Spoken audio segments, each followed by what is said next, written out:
What is going on, guys? So today we have a video. I'm going to be talking about a few things from the title. You guys kind of know where I'm going to be going, but first I want to start off, and this kind of leads into the topic of the video. So I did get a package in the mail, so let's check it out. So here we have some RTR, which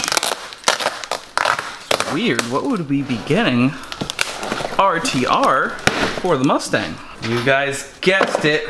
Floor mats, because I had to buy them myself because the dealer didn't provide them. GT500 floor mats. Here we go.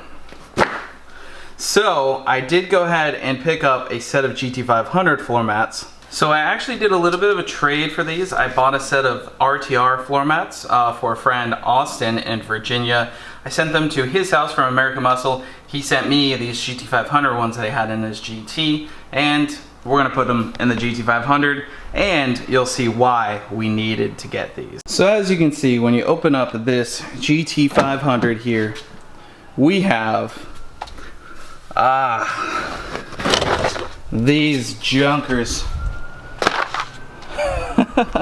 They are the most cheaply made ones. The reason why I had it in there, as you can see, they are actually dirty. I just had them in there just to protect my factory carpet. We're gonna put the GT500 ones in here, just like that. We have the new GT500 floor mats in the car. I could give you guys a step-by-step guide on how to install these, but I think you guys got it. And yes, I did do that myself. I didn't have Zach come over. Well, he actually did come over to install them. I just didn't film it because I didn't want you guys to know. I'll probably have to cut out this clip anyways. I can't have you guys knowing my secrets on installing floor mats. This could be a DBP video and I could show you step by step, but we're not DBP. Alright, so enough with the jokes here. Just kidding, DBP. It's okay. You sold blue. It's okay. Air freshener videos are coming soon. I got it. Anyways, so I want to talk about the experience, the ongoing experience with this car. I absolutely love it. I traded in my 03 Cobra. Don't regret that decision whatsoever. Ended up making out pretty good on the deal. I got $19,000 in trade on the Cobra, which is pretty good. I paid $17,000 for it 3 years ago. I returned it all to stock. Basically got about $7,000 or $8,000 in mods cash out of the car. So I ended up getting somewhere around $27,000 or $28,000, especially with the tax and everything. So I ended up really getting what I wanted for it all together. Plus I still have the fuel system and the clutch that's going in here, and the fuel system is going in the other car. So I ended up making out pretty well with the whole deal. That's an old topic. It's already done and over with. But I did want to bring to attention the dealership, because they are doing, well, I want to choose my words carefully here, because remember, now I do believe I have freedom of speech and everything else, but you cannot slander someone else, and I don't want to get into a big old lawsuit. So remember, they put in that contract that says no negative publicity for social media for Arlington Toyota dealership. So we will do that. I will tell only the truth of what exactly happened. So as you guys know, at the dealership, I was fighting to get the accessory package taken off this vehicle, which included new keys, replacement keys. So basically having two, and include tinted windows. So that meaning they put their own tinted windows on the car, and included nitrogen in the tires, and it included floor mats, which you guys know from this video, we got those kind of BS floor mats. So anyways, I was fighting with that because I only got one key with the car, which does bother me. But I was like, hey, you know what? Drop the price down on the vehicle, which they dropped the price down to $40. That's cool and all. And then they had their package 42, basically brought it to 42, and they put 19 in trade on my car. So I was cool with that. Somehow, I think either someone realized that they really can't charge me $2,000 for things that aren't on the vehicle, because the car does not have nitrogen in the tires. The tinted windows is from the previous owner. That has been 100% confirmed. It's actually from the first owner. I'm the third owner of this car. So the tint is from the previous owners. I only have one key, and the floor mats were kind of BS. So you can't charge basically $2,000 for nothing. So for some reason, either finance mistakenly took it off, or someone had some logical sense in their mind. They took the $2,000, it's actually exactly $1,899 package off the car in finance. So what ended up happening is I got my full value for trade, $19,000 for the Cobra. I paid $40,000 for the car. You know, I put some money down, whatever. That stuff is all settled. I got a call no less than 3 days later from the manager asking, actually, sorry, I should correct this with the exact facts here. I got 2 missed calls from a Jacksonville number, which I knew was the dealership. On the third time, when I was thinking about calling back, because I was like, oh, maybe they forgot to have me sign something. Nope, on the third call, the sales manager said that their GM is really mad about the whole video situation.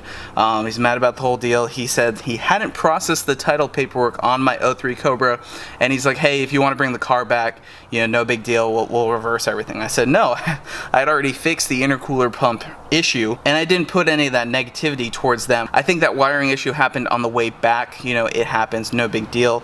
I wasn't too concerned about that. But they were saying from my original video of going to the dealership and being treated really poorly that they were getting some negative pushback from it, which they might. I mean, but their agreement was that no negative publicity going forward. And like I said, I'm only stating the facts here, so I don't want to cause a bunch of issues, but I do want to tell this story because I think it is quite ridiculous. So he asked multiple times if I would return the car and take my Cobra back. Meanwhile, I have already gotten 10 messages on Instagram from people who had driven my Cobra at the dealership.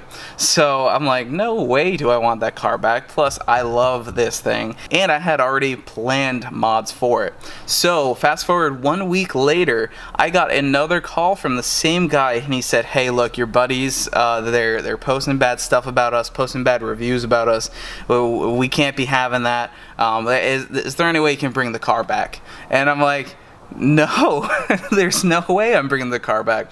At that time, I had already put the pulley, cold air, throttle body tune on the car, and I was like, no, I mean, I own this car. There's no issue in financing. I mean, I only owe a small portion of money on the car in comparison to what it's worth.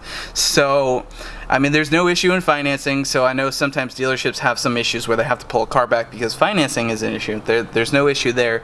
They literally, I think, their GM is mad because they kind of make themselves look like an idiot, which, again, only facts here. And they're mad because they have a lot into an 03 Cobra that they're actually currently trying to sell for, I think, $22,000 plus their $1,899 accessory package, which it looks like they actually did put on the car, except for the tin. I did put the tin on myself. But you know, they're trying to get about $24,000 plus tax, dealer fee, and all that stuff out of the Cobra, which, hey, you know, whatever.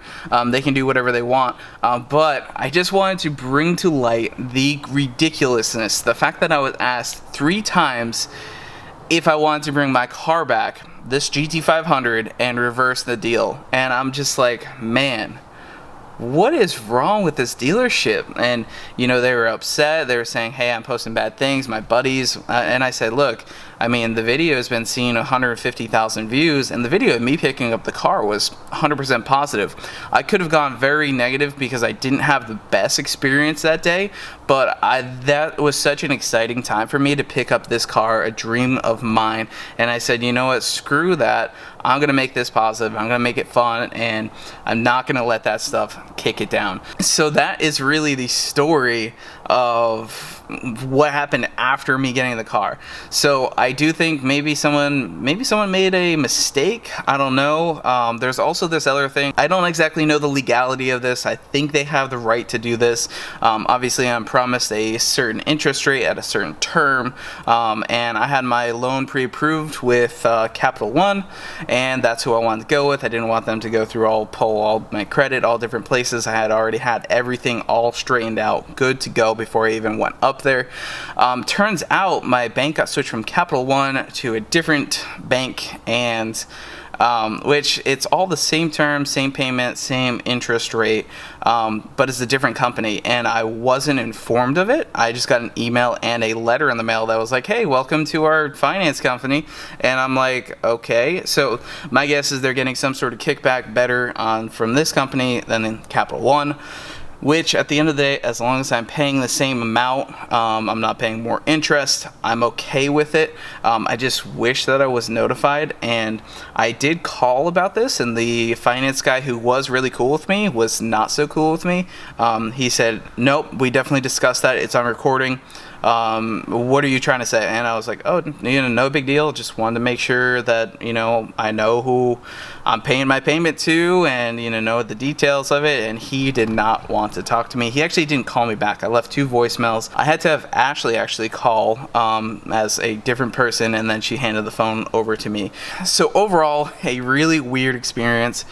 Somehow we ended up here, and I'm very happy with the car. I do have some more videos coming with the car, and I have gotten in contact with the previous owner, so we're going to be making some videos with him, and I found out some really interesting details on the car, so I will definitely let you guys know that. Alright guys, so I'm going to wrap up the video here. I know it's mostly just talking and installing floor mats. This is not a DBP video. We're not going to be installing air fresheners, and I'm not going to show you how to do it. And I did have Zach install them for me. I know it's really difficult to install them, so I had him do it. Anyways, if you guys want to pick up a key tag, they help support what we do on the channel. They're really cool. They go on your key tag. They're cool to show that you are a Mustang lifestyle fan and you are about the Mustang lifestyle. If you want to pick them up, they're $10 on the website. I just got 100 more of these. I still have some Terzilla ones left over if you want to be an OG. That link is down in the description. As always, I hope you guys enjoyed this video. GT500 stuff is coming soon. I know you guys are excited to get the cams in. I am super excited. We just got to do the process. We got full suspension coming. We got the long tube headers, which are supposed to ship very soon. We're going to be doing a Gen 3 supercharger. We're going to be doing a fuel system. Everything. Just everything on this car is getting fully built. And then somewhere down the line, I think we might be doing a built motor. So we might be going for 4 digits. I want to run a 9 in this car. I want to do all this stuff without ruining this car, meaning I want it to still be street drivable and have fun with it, but I want it to be rowdy as hell. So I hope that fills you guys in, and I hope you enjoyed the video, and we will see you in the next one.